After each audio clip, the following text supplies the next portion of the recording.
Sarah, Yeah, are you training for a race? I sure am. Is this a reconnaissance?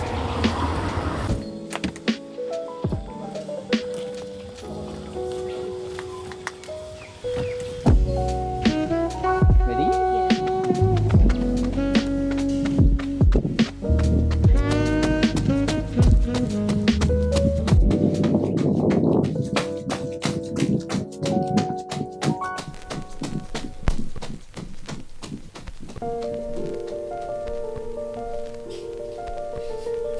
You know, it's funny in retrospect how much time and energy I spend toiling over training to have the perfect race, and it doesn't take much for it all to fall in a heap.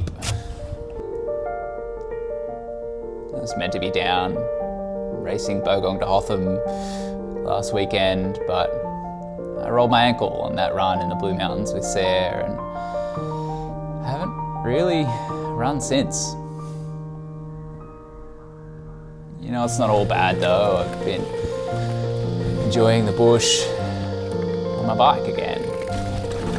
Plus, hanging out at the beach with the kids, school holidays. Little Polly's growing up so fast. Yeah, it's fun to spend a bit more time just at home, hanging out. But it's also given me the opportunity to do something I probably should have done quite some time ago.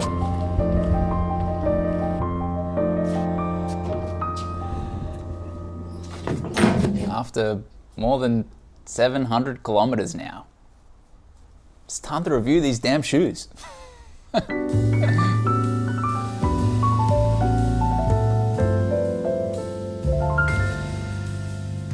So rewind 4 months now, and it's the morning of the Hounslow Classic, a wildly steep and technical trail marathon, and it also happens to be my birthday. And Sarah surprised me with a pair of Adidas Agravic Speed Ultras. Now, I'm no stranger to running, and definitely no stranger to the sentiment that you shouldn't really try anything new on race day. However, I was excited, tried them on, and immediately there was something about these shoes that I loved. I wore them for that race, and they weren't an appropriate shoe for that race, but I don't regret my choices. I've had a lot of fun running in these shoes the past 700 kilometers now. And yeah, it's been a bit of a love-hate relationship. I keep going back to them, but I think I finally made up my mind. But before we get into exactly what I think about the shoe, we'll start with the details. So this is Adidas's premium trail racing shoe.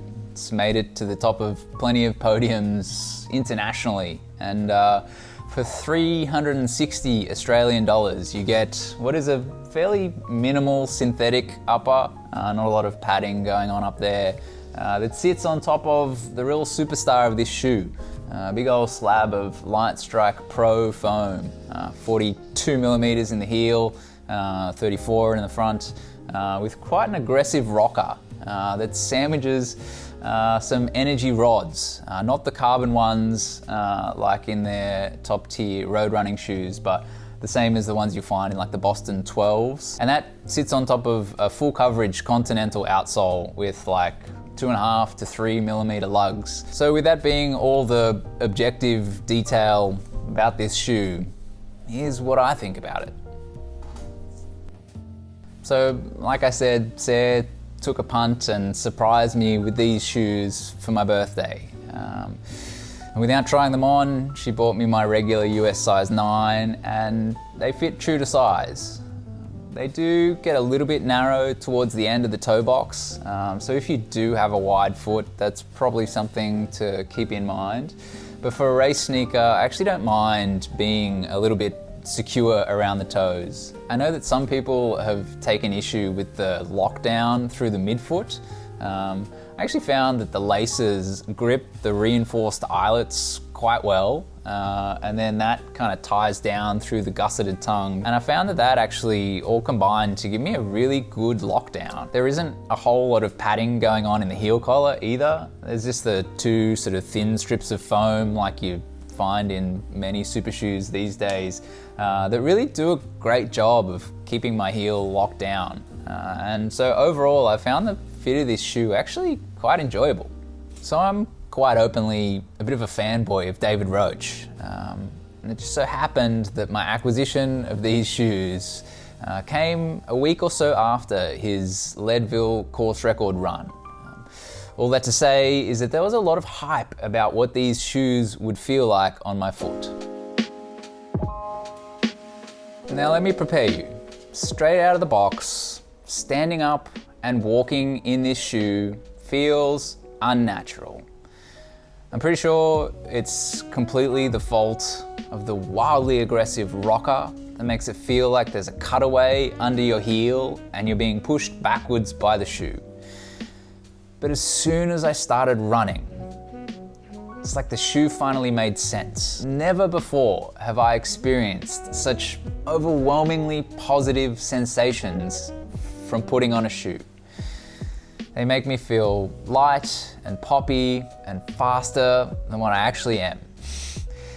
Whatever they're doing with the Light Strike Pro Foam and the energy rods feels amazing and is the thing that has made me keep reaching for this shoe over the past 4 months.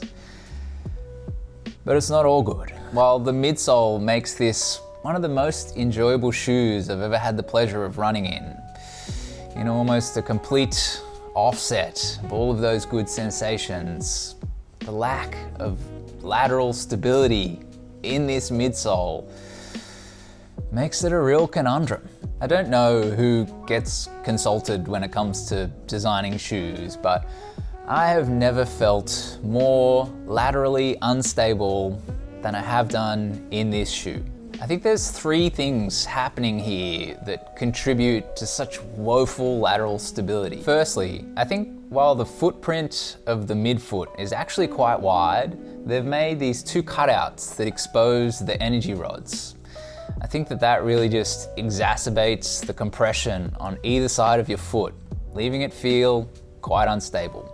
Secondly, the footprint actually tapers in quite aggressively under your arch and back towards your heel, and that doesn't really leave you with much of a stable platform of foam to be running on.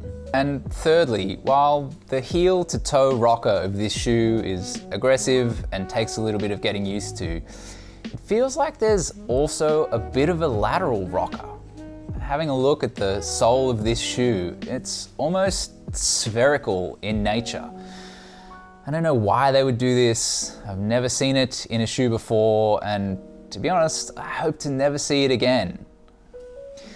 Now, any one of these lateral stability issues in isolation might not be a deal breaker, but the combination of them makes this quite a tricky shoe to run in all but the smoothest, most buffed out trails. So what do I think about these shoes? Look, it's honestly been a love-hate relationship. Never before have I felt so nimble and so fast when running in a straight line on the trails. And yet, invariably, every couple of weeks, I'll tweak my ankle in them, the last of which was bad enough to put me out of a race and out of training for at least a few weeks. And so it's a shame, because with over 700 kilometers in them, they still feel great. They're not gonna end up in the bin just yet. I think I will keep them in the cupboard for when the trails are easy, or I feel like tempting fate with my ankles. But I really do miss the security and confidence I feel when running trails in something like Nordas. So there are a few other exciting shoes on the horizon that I'm excited to get my feet into, but for now, I think I'm done with the Adidas Agravic Speed Ultras. Anyway, hopefully get back to running before too long. Some sort of inflammation deep inside the articulation of my ankle causing me grief right now. But anyway, thanks for watching. Hopefully this was useful, and yeah, catch you in the next one.